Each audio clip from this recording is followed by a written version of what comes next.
welcome back to the channel. And today we're talking about C70 Quick Tips number 3. And on today's episode, we're going to be talking about white balance and white balance for the C70. Hopefully these quick tips can help you as a creator or as a content creator, whichever you want to be called, or just to better understand your tools. So let's go ahead and get into it.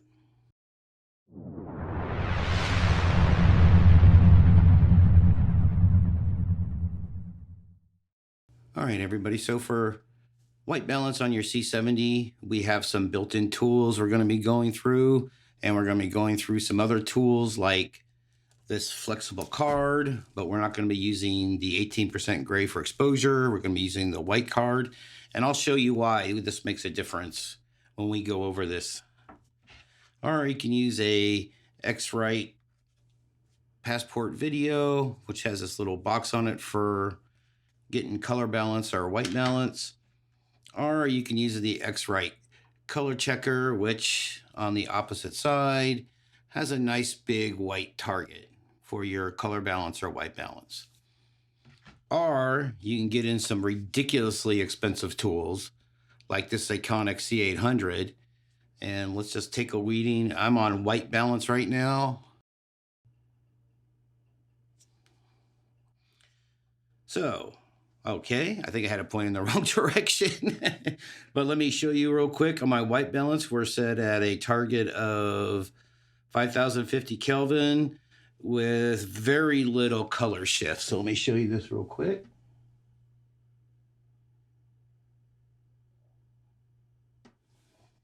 And as you can see, we are almost dead on, just a little bit off. And the reason that we are so dead on for our white balance is because I switched out my aperture lights. So aperture lights are great, don't get me wrong, but you can't fix the magenta or green shift of lights. So I moved to a Falconize RX818 and to a Godox CZ150R. And both of those, you can adjust the magenta and green shifts. So I've been going through and adjusting them because I was sick of me either looking sick or like jaundice or a Martian or something like that. And I got sick of fixing it in post. So that's why I switched out my lights. But back to the video at hand. So this is all about white balance in the C70. So let's get into how we use these various tools from the very inexpensive to the expensive. And we will get into, basically how to do this very easily. You could, of course, just hold up something white and do it in post. But to me, the better you do it in camera, the easier it is in post. So that's my philosophy. Do I have a ton of experience doing this on cinema cameras? No, I am definitely not an expert. But I do have some experience, and hopefully I can pass along a few tips and tricks. That's why I'm doing this series. So stand by and let's get into it. All right, everybody. So here we are on the C70, and we're going to start off with a gray card or a gray target, whichever you want to call it. And let's see what we can get for a color balance or a white balance. Let's try going to auto white balance. Let's see what happens.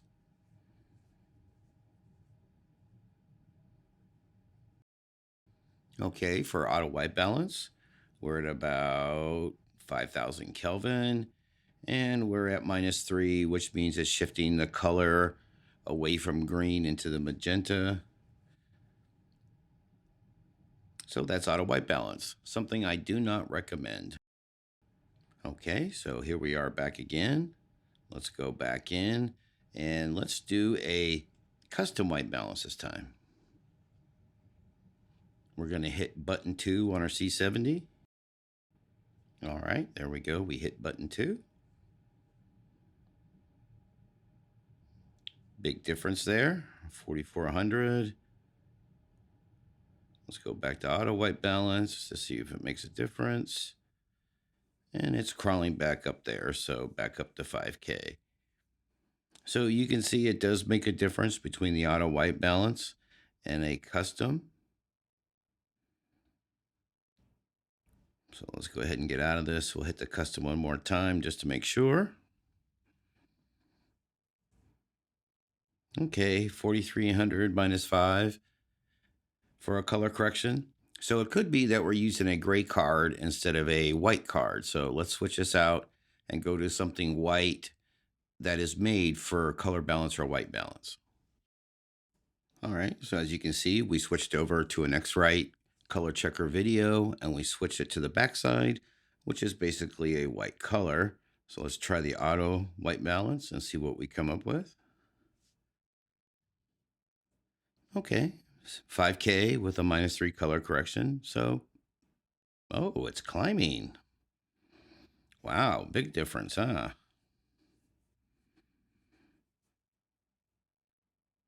So big difference between using a 18% gray card that you use for exposure and something white.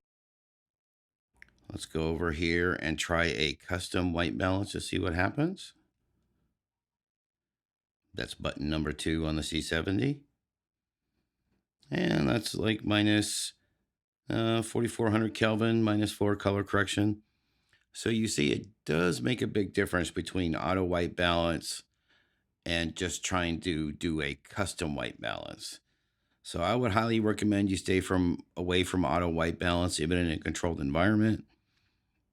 It just seems off to me. I could be wrong, but it does seem off to me. Now, of course, you could go into different modes, for a sunny day or a cloudy day or a tungsten bulb. You see how cool that is, or a sunny, cloudy day. Or you can do, your Kelvin yourself by eye and go back and forth till it looks pretty good. So that's a few ways, but let's do this a little bit better than that. So we can go over here to our waveform monitor, and instead of a waveform monitor, let's go to our Vectorscope. And for our Vectorscope settings, let's make sure we're in right, and we want spot instead of normal, and we're going to do 2x to make it a little easier to see. All right, now if you notice inside the Vectorscope, there is an orange spot, and that's what we really want to get in the middle there of our Vectorscope to make sure our white balance or color balance is correct. So let's go ahead and hit that custom button again, button number 2. And I got to get out of this. Sorry, I was on the sunny, cloudy day. So let's go ahead and get out of that. Now we're going to hit button 2, let it do itself. Okay, so we're down to 4400. Our spot is kind of in the middle. Let's see what happens if we do an auto white balance with the spot.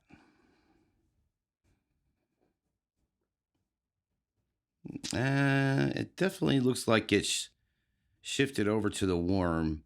You can see how not only, the spot is shifting over, but the whole part of the Vectorscope is kind of shifting over to the warm, which is, you can tell now this is really warm. So let's go ahead and get out of this, and we'll hit custom one more time. And you can also, you want to eyeball this too. So this looks pretty good, even though my lights are color balanced and color corrected to about 5300 Kelvin. The camera takes up the whole room, not just the lights. It's taking the reflections off the dark wood and the carpeting and the lights in the back. So that's how it's getting 4400. So we can always go over to the manual Kelvin and correction. And it helps if I hit the right one. There we go. Sorry about that. I tapped just a little bit too low and hit ISO instead of the Kelvin. So now you can go this up and down. And you can see our orange go up and down and move side to side. So if you want to do this with your Vectorscope and try to get that toward the middle, and you can also play with the color correction to get it more spot on. And you can see what a difference that makes. So that looks pretty good at about -2, 4400. Oh, okay, I just looked down. That's about where the camera said it was. So you can do it that way as well. That's just another way of getting your white balance or color balance.